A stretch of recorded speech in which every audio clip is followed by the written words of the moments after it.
You can play these 6 easy licks over any jazz song and immediately start to sound really awesome. For example, listen to lick number 1.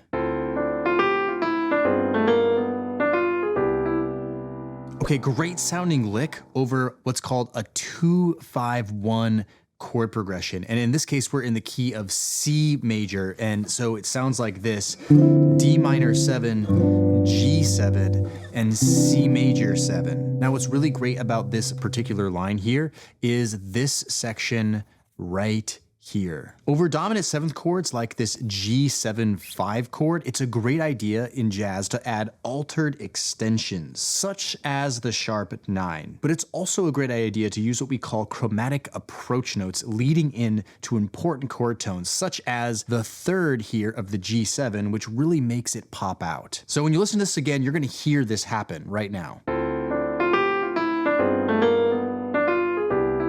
It's that, right? Those notes that are leading into the 3rd, and jazz musicians do this all the time, and it makes for a great lick. Now, of course, why can you play this over any jazz song? Well, you're gonna find out with the other licks that we're about to explore in just a second, that the 2-5-1 chord progression is the most important and popular chord progression in all of jazz, and it's really hard to find a jazz song that does not have the 2-5-1. So once you learn an awesome lick like this, you can start sounding amazing over almost any jazz standard because you'll find them everywhere. Let's take a listen to lick number 2.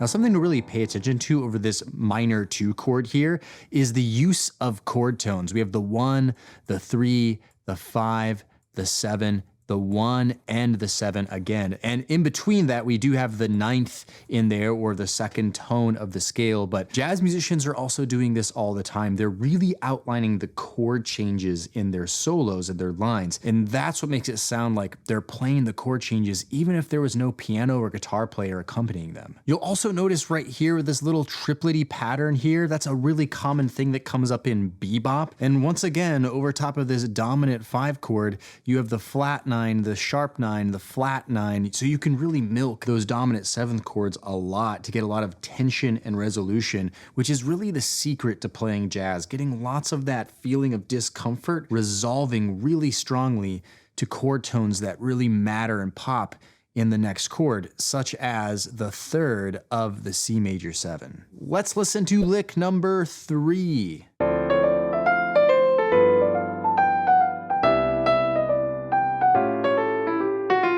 Now, in comes another really common chord progression that's found in jazz, and that's the 2-5-1-6. The great thing about this is obviously it's still just a 2-5-1 in C major in this case, D minor 7, G7 to C major, but then we do this A7 dominant, which essentially is like a turnaround chord that would bring you all the way back to the 2, as if you were going D minor 7, G7, C major 7, 6, and then D minor 7, G7, C major 7 all over again. Now listen to the first measure here. It goes, right? And it's this chromatic note right here. It's called a chromatic approach note, going C sharp, resolving to this D. So we essentially are surrounding the root note by going, right? And that is something that happens a lot in jazz that you're gonna wanna get good at doing. And again, the use of chord tones, 3, 1, 7, 5. Over the G7, 3, 5, 7, 1. Over the C major, resolving to the 3rd, which is a really good idea to do in your jazz lines, but then hitting another chord tone, the 5th, a little bit later on. Over that dominant 6 chord right here, we have another very acceptable alteration. We have the sharp 5 in here. You could call it the flat 13 as well.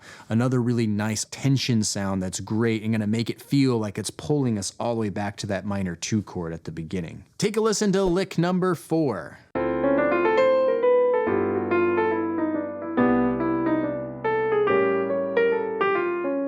There's that really hip triplet line right there again that happens a lot in bebop. And again, notice right here, the C sharp, we start the line on a chromatic approach note, leading us into the 1. Another great thing about this line is the motivic development, which means you take a little musical idea and you repeat it, just changing it a little bit. We have that happening right here. We have that happening right here, and right here again. So you can take one idea, morph it and change it and create something new out of it so it has this cohesive feeling to it. Let's listen to lick number 5.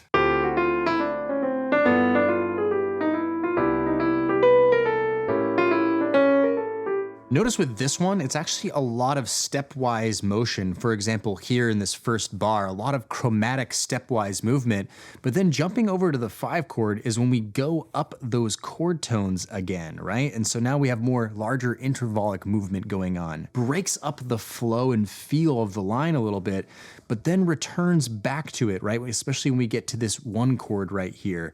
More of that stepwise movement carrying over from the 5 chord into the 1 chord.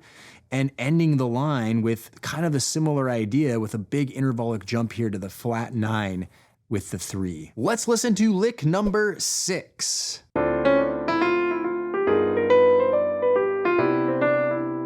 This last lick, we're returning to a 2-5-1. Again, comes up in jazz standards all the time, kind of combining a lot of the things we talked about, the chromatic approach tones, the more linear playing, along with playing chord tones like the 5-3-1-7 over here on the G7. And if you're wondering, hey, how do I dive further into jazz improvisation and what are the basics I need to know to start sounding like a pro, then I want you to download my absolutely free guide called Jazz Improv Made Simple Fast Track Guide. I'll leave that in the description down below. It gives you really simple steps that anyone can understand to start learning how to improvise in the jazz style. And if any of the music theory has gone over your head today, no worries. On the screen right now, I have a video that I've done called Jazz Theory in 15 Minutes. Gonna give you all the basics and some of the lingo that I've been using today so that you're not left in the dark. If you found this video helpful, please give it a thumbs up, subscribe to the channel, and we'll see you in the next one.